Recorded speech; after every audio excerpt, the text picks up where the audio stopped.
दोस्तों ये वीडियो जो है वो काफ़ी इम्पोर्टेंट है। आप समझ लीजिए, लव मैरिज, आर्य समाज मंदिर में शादी करने के लिए, या कोर्ट मैरिज करने के लिए, या फिर डिवोर्स, या फिर आर्य समाज मंदिर में या फिर कोर्ट में मेरी शादी हुई या नहीं हुई, इन सभी चीज़ को मिला करके एक मिश्रित वीडियो है। इस वीडियो को देखना काफ़ी इम्पोर्टेंट है। आप शुरू से लेकर के एंड तक देखिए।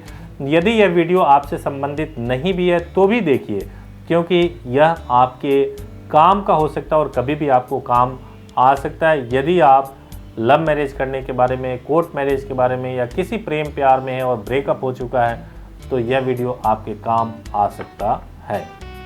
साथियों, सबसे पहले मैं शुरू करूंगा, हमारे पास लॉ फॉर्म के पास में, लीला के पास में सबसे ज़्यादा जो प्रश्न पूछे जाते हैं, कुछ प्रश्न ऐसे होते हैं कि उन्हें ये पता ही नहीं होता है, लड़की को खास तौर से, कि उनकी शादी हुई है या नहीं हुई है। उनमें सबसे बड़ा प्रश्न ये होता है कि लड़के ने बोला, कोर्ट चले गए, कोर्ट में जाकर के एफिडेविट पे साइन हो गया, कोई सर्टिफिकेट उनके पास नहीं है, अब उन्हें नहीं पता है कि उनकी शादी हुई है या नहीं है।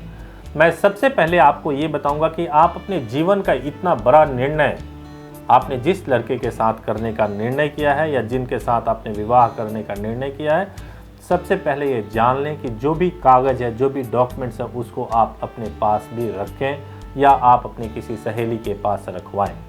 यह बहुत ज़रूरी है। इसमें किसी भी तरह का ऐसा नहीं है कि भरोसे वाली बात नहीं है। यह कोई भी हम स्टेप लेते हैं, जो प्रिकॉशन के लिए स्टेप लिया जाता है, वो फ्यूचर में आने वाले प्रॉब्लम्स को ध्यान में रख करके लिया जाता है। बहुत ऐसे मामले ऐसे आए हैं जिसमें लड़के ने क्या किया कि शादी के लिए उन्होंने कहा कि हम कोर्ट में चलते हैं, हम शादी कर लेंगे। शादी के लिए आवेदन किया और लड़की को बता दिया कि हमारी तो शादी हो गई। इसके बाद से फिजिकल रिलेशन बन गए और लड़के ने छोड़ दिया। ऐसे केसेस हमारे सामने आए हैं। ऐसे भी केसेस आए हैं कि आपको एडवोकेट ने ठग लिया, आपने एडवोकेट से आपने बात किया। जब आप एडवोकेट के पास गए तो उसने नोटरी पे पेपर बना करके दे दिया और कह दिया कि ये है आपका मैरिज सर्टिफिकेट, हो गया जी आपकी शादी। ये सब गलत है। जब शादी होनी होगी, जब लीगल तरीके से शादी होती है, तो पहले कोर्ट में जो शादी होती है, पहले आप आवेदन करते हो, फिर जाकर के शादी करते हो।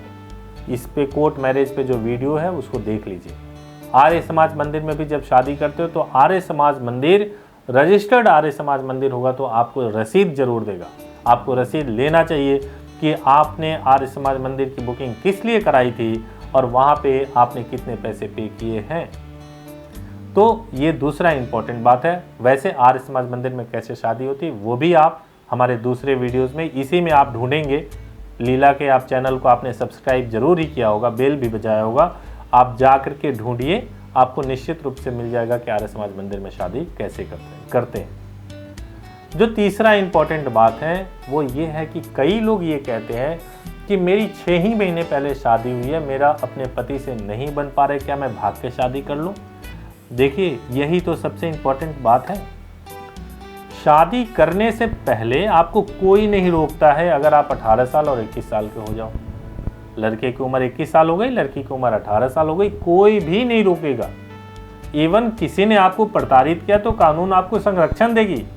कुछ राज्यों में तो इंटरकास्ट शादी जब होता है तो पैसे भी मिलते हैं, लेकिन कहानी यहीं ख़त्म नहीं होती। आपने शादी तो कर लिया, लेकिन आप अपने इमोशन से हट के देखिए। थोड़ा जब आप शादी करने जब जा रहे हो तो अपने इमोशन को एक तरफ रखिए और दिमाग से सोचिए कि क्या आप एक सही निर्णय ले रहे हैं या नहीं ले रहे हैं। यदि आपने शादी कर लिया तो शादी करने के बाद से सेपरेट होने का तरीका केवल और केवल डिवोर्स है। एक लंबी कानूनी प्रक्रिया है। आप भाग करके कहीं भी चले जाएं, लेकिन जिनसे आपकी पहली बार शादी हुई, भारतीय कानून के मुताबिक वही व्यक्ति आपका पति है या पत्नी है। आप भाग के कहीं भी चले जाएंगे, आप अमेरिका चले जाएं, लेकिन वहाँ भी भारतीय कानून आप पे लागू होगा यदि आप भारत के नागरिक हैं तो इसलिए सबसे बड़ा प्रश्न ये है कि शादी सोच समझ के करें, और जब शादी हो जाए उसके बाद से आप अपने अधिकारों को लेकर के जागरूक अवश्य रहें। तीसरा और सबसे महत्वपूर्ण प्रश्न है, ये हमारा वैसे डायरेक्टली कोई संबंध नहीं है लॉ फॉर्म के तौर पे मुझे बताने के लिए, लेकिन हमारे साथ कई ऐसे लोगों ने ये प्रश्न पूछा, उनके साथ समस्या थी, मैं आपको बता रहा हूँ। ब्रेकअप।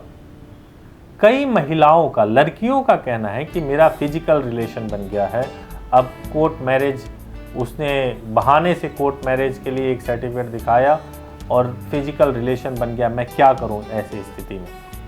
देखिए, फिजिकल रिलेशन बन गया, आपकी इच्छा के विरुद्ध बना तो यह क्राइम है, आप इसके लिए शिकायत कर सकते हैं। लेकिन फिजिकल रिलेशन बन जाने को आधार मत बनाइए शादी के लिए। अगर शादी का आधार होना चाहिए जीवन भर साथ निभा सकते हैं या नहीं निभा सकते हैं।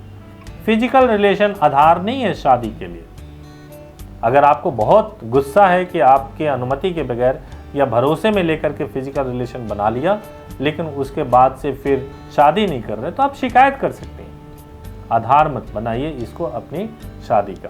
जब एक बार ब्रेकअप हो जाए, जब आप एक रिलेशन से बाहर आ चुकी हैं, तो उसके बाद से भी आपको बार बार उस रिलेशन में एंटर करने की कोशिश नहीं करना चाहिए। जब आप बाहर आ चुकी हैं तो बाहर आ चुकी हैं। मेरी ये सभी बातें हो सकता है आप YouTube पे भी देख रही हैं, आपको कुछ कहीं कन्विंस हो रही हूँ, कहीं ऐसा भी लग रहा होगा कि इतना सब कुछ आसान नहीं है, लेकिन मैं आपको वास्तविकता बता रहा हूँ, सच्चाई बता रहा हूँ। विवाह, डिवोर्स, ब्रेकअप, प्रेम, ये सब हमारे समाज में होता है, लेकिन इसमें समझदारी दिखाना जरूरी है, नहीं तो कहीं भी आप कानून के चंगुल में फंस सकती हैं और आपका जीवन बर्बाद हो सकता है। इस वीडियो को आपने पूरा देखा होगा, अगर नहीं देखा हो तो फिर से देखिए, बार बार देखिए इसको, ताकि आपके दिमाग में पिक्चर बिल्कुल क्लियर हो जाए। और कुछ अगर रह जाए तो आपका स्वागत है, आप कमेंट बॉक्स में कमेंट करिए, सवाल पूछिए, आपके सवालों का निश्चित रूप से हम जवाब देंगे। धन्यवाद।